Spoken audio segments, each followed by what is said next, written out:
Sa bawat araw, binibigyan tayo ng pagkakataon na pumili mula sa maliit na bagay hanggang sa mga desisyong nagbabago ng takbo sa ating buhay.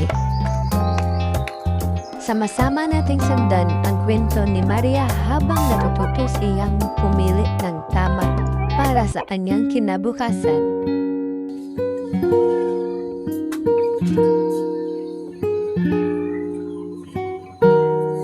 Magandang hapon mga anak, anong ginagawa nyo? Nag-aaral lang po ako para sa pagsusulit namin bukas. Ako naman po, naghahanda ng gamit para bukas.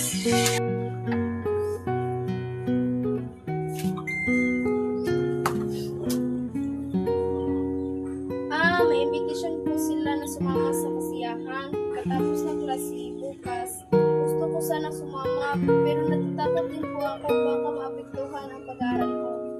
Pero kung hindi ako sasama, baka isipin nilang ayaw ko sa kanila, hindi ko po alam kung ano ang pipiliin ko.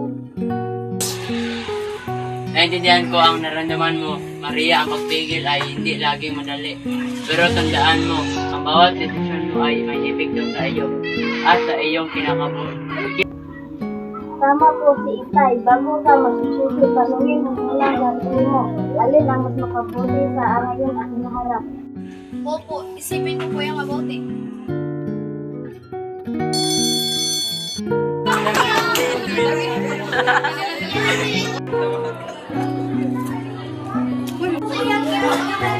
Okay class, back to your seat.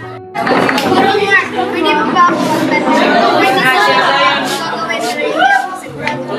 May apat na simpleng hakbang para magawa ng talinong pagpapasya. At iyan ay sasabihin ng pinakamatalino niyong kaklase. Alamin kung ano ang problema. Ilahad ang lahat ng simpleng pagpipilian. Justin! Timbangin ang lahat ng mabuti at masamang epekto ng bawat isa.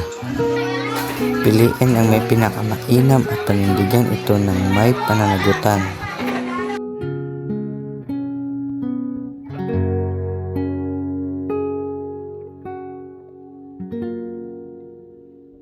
Kamusta anak? Nagawa mo na ba ang sagot mo? Salamat po sa lahat ng gagawin. Hindi ko lang ang mabay lang sa alam sa ito. Ang mahalaga, alam natin kung ano ang tama at para sa ikabubuti natin. Pinagmamalaki kita anak dahil alam mo na ang makabuti sa iyo. Iyan ang tunay na pagiging matalino. Yan Maria, napili mo ang tama. Sa bawat desisyon natin ay umubog sa sino tayo. Ang matalinong pagpapasya ay hindi tungkol sa pagiging perpekto kundi sa pag-iisip ng mabuti, pagkilala sa tama at pagpili para sa ating kinabukasan.